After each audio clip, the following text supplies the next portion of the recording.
Il existe, des silences, qui ne sont pas des absences, mais des langages, incomplets, des retraits qui ne signifient pas la fin du lien, mais la manière maladroite de le protéger. Dans certaines histoires humaines, surtout celles marquées par la peur de l'attachement, la distance devient une respiration nécessaire, une tentative de survie émotionnelle. Pourtant, cette distance n'est jamais totalement froide, elle tremble, elle hésite, elle observe.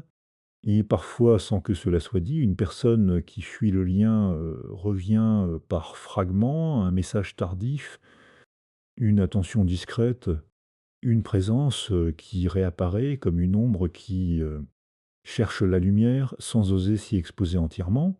Ce ne sont pas des gestes anodins, ce sont des signaux fragiles, presque maladroits, comme si le cœur lui-même ne savait plus comment frapper à la porte sans avoir peur d'être rejeté. Dans ces moments-là, il ne s'agit pas de force ou de faiblesse, mais d'un conflit intérieur silencieux. Une lutte entre le besoin de s'éloigner pour ne pas souffrir, tel le besoin de revenir pour ne pas se perdre dans la solitude. Et c'est souvent dans cette tension invisible que se cache le véritable appel, non pas une demande explicite, mais une invitation voilée à rouvrir un espace de lien.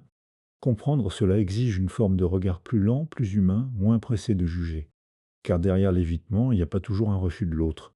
Parfois, il y a simplement une manière blessée de demander à ne pas être oublié. L'évitement dans les relations humaines est souvent mal compris parce qu'il est lu avec les yeux de celui qui attend et non avec l'histoire de celui qui se retire. On croit parfois qu'une personne qui s'éloigne cesse d'aimer ou qu'elle se désintéresse alors qu'en réalité, dans de nombreux cas, elle essaie surtout, de ne pas se laisser envahir par une intensité émotionnelle, qu'elle ne sait pas encore, contenir. L'évitement n'est pas une absence de lien, mais une manière particulière de survivre au lien. Dans certaines trajectoires psychiques, le contact affectif n'a pas toujours été associé à la sécurité. Il a pu être imprévisible, trop intense ou au contraire insuffisant. Alors, le système émotionnel apprend à se protéger. Il apprend que la proximité peut parfois faire mal, que la dépendance peut exposer à la perte, et que la distance devient une forme de contrôle sur ce qui, intérieurement, semble incontrôlable. Ainsi, s'éloigner n'est pas toujours une décision consciente, mais une réaction presque réflexe, comme un corps qui recule avant même que la pensée n'ait le temps d'expliquer pourquoi. Peine pourtant, ce mouvement de retrait ne signifie pas que le lien disparaît. Il continue d'exister, mais sous une forme fragmentée et parfois contradictoire. La personne évitante peut penser à l'autre, ressentir un manque et même éprouver une forme de nostalgie affective, tout en étant incapable de maintenir une présence continue. C'est comme si deux forces s'opposaient en elle, l'une qui cherche la sécurité de la solitude, et l'autre qui aspire à la chaleur du lien, et dans cette oscillation, elle choisit souvent ce qui lui semble le moins dangereux à l'instant présent. Ce qui est difficile à comprendre pour l'entourage, c'est que cette protection peut ressembler à de l'indifférence. Pourtant, elle est souvent l'expression d'une sensibilité qui n'a pas trouvé de cadre suffisamment stable pour s'organiser. L'évitement devient alors une forme de langage silencieux. Je m'éloigne pour ne pas me perdre, je prends de la distance pour ne pas être submergé, je me tais pour ne pas risquer de dire trop et d'être blessé en retour. Dans cette logique, l'amour n'est pas absent, il est simplement filtré par la peur, une peur ancienne, parfois inconsciente, qui transforme la proximité en menace potentielle. Et c'est précisément cette tension invisible qui donne à l'évitement point sa complexité. Entre protection et attachement, entre retrait et désir de lien, une personne évitante ne parle pas toujours le langage direct de la relation. Elle ne dit pas facilement ce qu'elle ressent, ni ce qu'elle désire, ni même ce qui lui manque. À la place, elle utilise des signes indirects, souvent discrets, parfois ambigus, comme si exprimer clairement ses besoins représentait un risque trop grand. Cette forme de communication n'est pas un choix conscient de manipulation ou de mystère, mais plutôt une adaptation ancienne à des environnements émotionnels où la parole n'a pas toujours été accueillie avec sécurité. Dans cette logique, le geste remplace souvent la phrase. Une présence soudaine après une période de silence, un message envoyé à une heure inattendue, une curiosité subtile sur la vie de l'autre, ou même un simple regard prolongé peuvent devenir des tentatives de rapprochement, mais ces tentatives ne s'accompagnent pas toujours d'une clarification. Elles restent en suspens, comme si le désir de contact devait être exprimé sans jamais être totalement exposé. Dire directement tu me manques ou je veux revenir peut sembler trop vulnérable, ou presque dangereux car cela impliquerait de se rendre lisible, donc potentiellement blessable. Ainsi, la communication devient fragmentée. Elle passe par des gestes qui peuvent être interprétés de multiples façons. Pour celui qui observe, cela crée souvent de la confusion. Est-ce un retour? Est-ce une simple curiosité? Est-ce une habitude? Mais pour la personne évitante, ces gestes ont une cohérence intérieure. Ils permettent de maintenir un lien sans franchir le seuil perçu comme risqué de l'engagement émotionnel direct. Ce mode d'expression indirect est aussi une manière de tester le terrain. Il permet d'observer la réaction de l'autre sans s'exposer complètement. Si l'accueil est chaleureux, il peut y avoir un léger rapprochement. Si la réponse semble trop intense, intrusive ou exigeante, le retrait peut reprendre immédiatement. Tout se joue dans des micro-signaux, des nuances, des silences entre les mots. Rien n'est totalement dit, mais beaucoup est sous-entendu.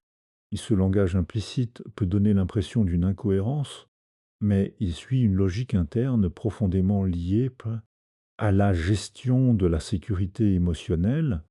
La personne évitante avance par petites ouvertures, puis recule, puis observe à nouveau. Elle ne construit pas le lien dans une continuité fluide, mais dans une succession d'essais prudents.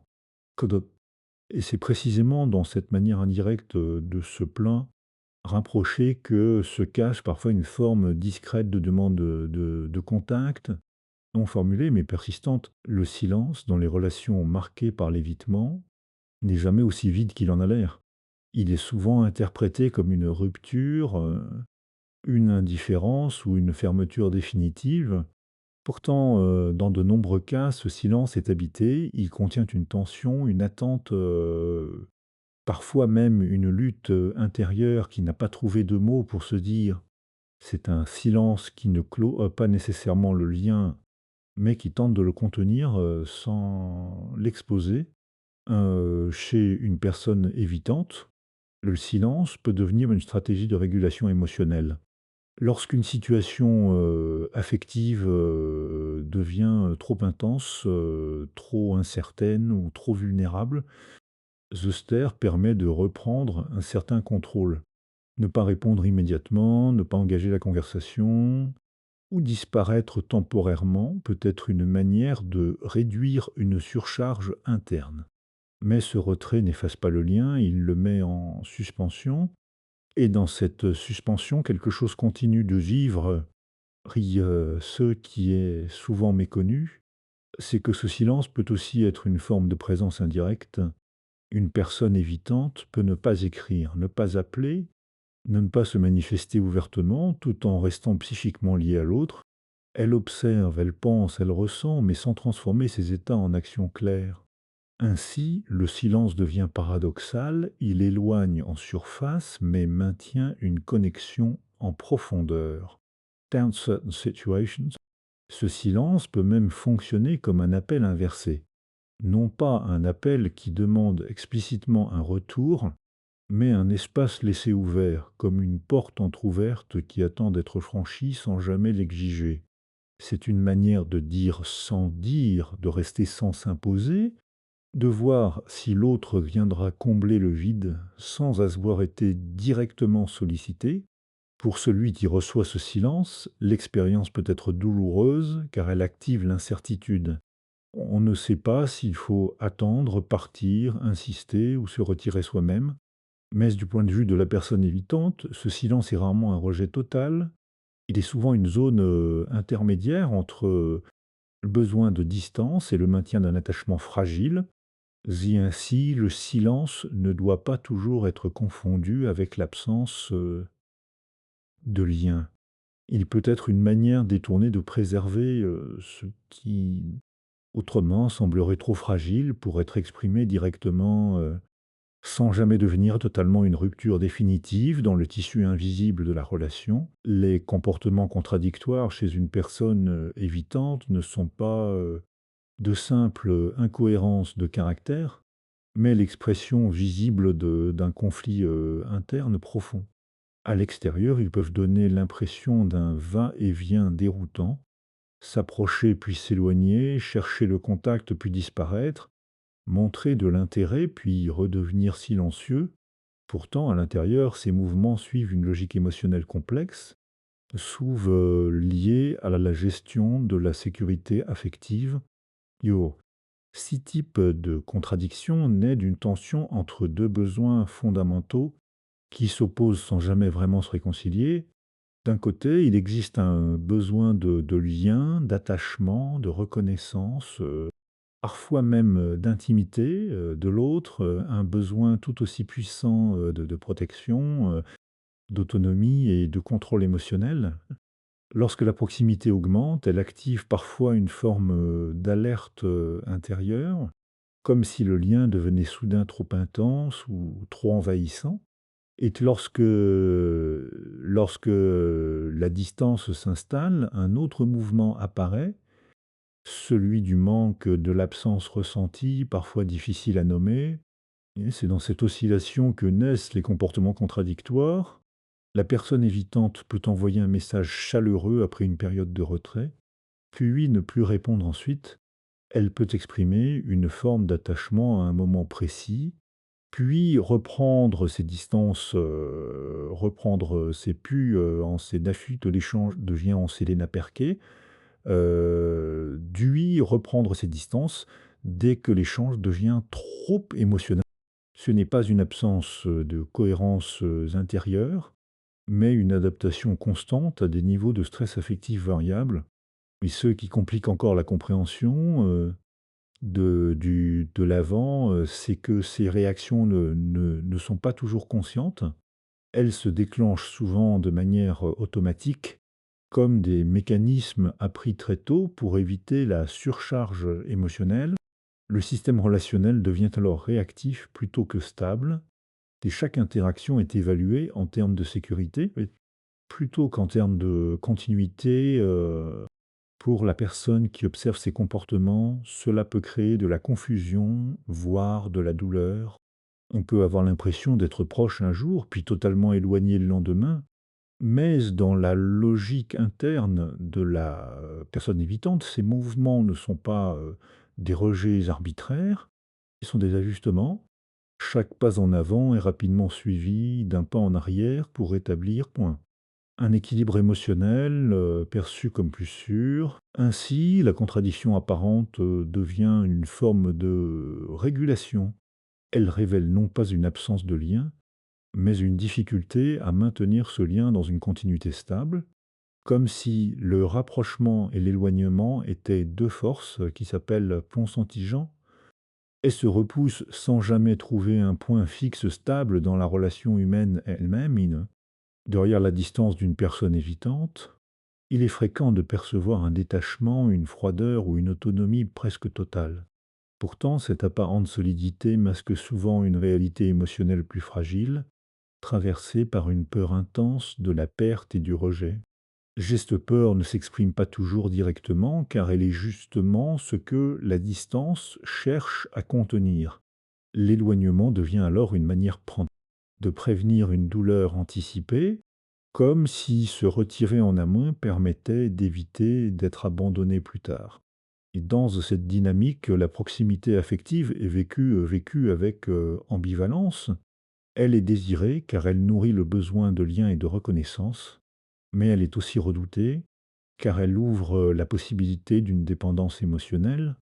Et cette dépendance est souvent associée à un risque, celui de perdre le contrôle, de souffrir ou d'être rejeté. Ainsi, La distance n'est pas seulement une absence de contact, elle devient une stratégie de protection contre une menace intérieure perçue comme réelle.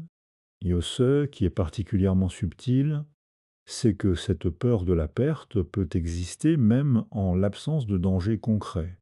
Elle est souvent liée à des expériences passées où le lien n'a pas été suffisamment stable ou sécurisant. Le système émotionnel apprend alors à anticiper la rupture avant même qu'elle ne se produise. Il préfère couper le lien légèrement que de risquer une coupure brutale. Geste logique crée une forme de retrait préventif où l'on s'éloigne non pas parce que l'on ne ressent rien, mais parce que l'on ressent trop sans savoir comment gérer cette intensité. Paradoxalement, cette même peur de la perte peut maintenir le lien en arrière-plan. Même dans la distance, il peut exister une surveillance silencieuse, une attention discrète à l'autre, comme si le lien continuait d'exister, mais à une distance de sécurité. La personne évitante peut revenir par moments, non pas parce que tout est résolu, mais parce que l'attachement n'a jamais totalement disparu. Ce fonctionnement crée une tension constante entre deux mouvements opposés, s'éloigner pour ne pas souffrir et se rapprocher pour ne pas perdre complètement le lien.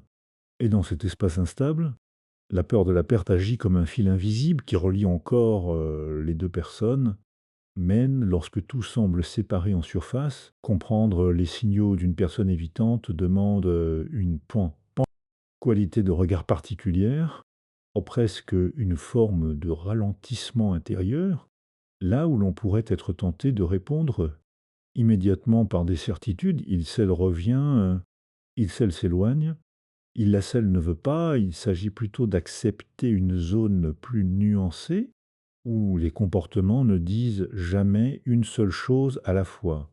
Ce type de lecture relationnelle exige de renoncer à la précipitation, point, interprétative, car elle transforme souvent des mouvements fragiles en jugements définitifs.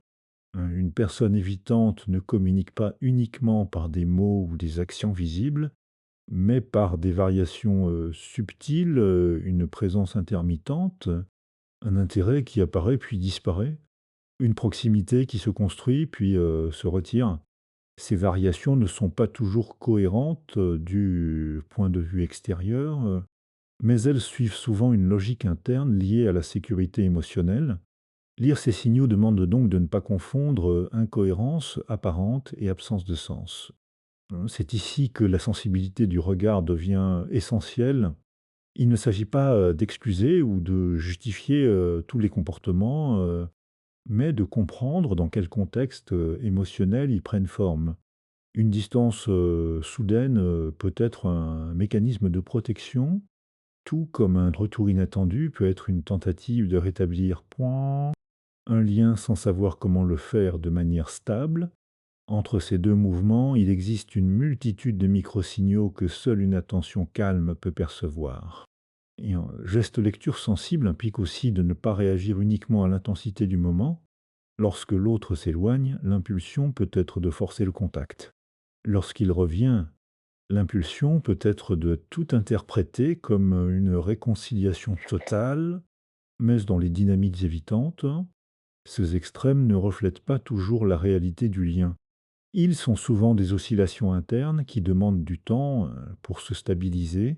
Blâme adopteur un regard non réactif ne signifie pas s'effacer, mais observer avec plus de continuité. Cela permet de voir que certains comportements répétitifs ne sont pas aléatoires, mais liés à une manière spécifique de gérer la proximité. Et dans cette compréhension progressive, il devient possible de distinguer ce qui relève d'une peur, d'une défense ou d'un attachement encore présent mais difficile à exprimer directement.